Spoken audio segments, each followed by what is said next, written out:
Mother తెరెసాని అందరూ మెచ్చుకోవడానికి గల కారణాలు ఏంటంటే ఆమెకి తిండి లేకో, ఆమెకి వస్త్రాలు లేకో కాదు కదండి.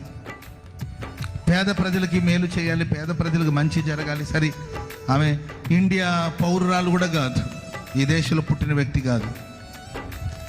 ఆమె పేద ప్రజల కోసం అక్కడక్కడ చేతులు చాపి అడుక్కొని దాని ద్వారా తీసుకొచ్చి పిల్లల్ని పోషించిన సందర్భాలు ఉన్నాయి. అండ్ కుష్టు వ్యాధితో బాధపడే వాళ్ళకి సేవ చేసిన సందర్భాలు ఉన్నాయి. మదర్ తెరెసా ఉన్న కలకట్టాలో మేము మదర్ తెరెసా నివసించిన ఆ గదిని వెళ్ళి చూసాం. చాలా చిన్న గది, దాంట్లో ఇప్పటికీ ఆమెకు సంబంధించిన వస్తువులు. చిన్న గది, చాలా చిన్న గది అండి. ఒక 10 కూడా ఉండకపోవచ్చు. అది ఒక 10 అడుగుల పొడుగు, 10 అడుగుల వెడల్పు కూడా ఉండకపోవచ్చు, ఇంకా తక్కువే.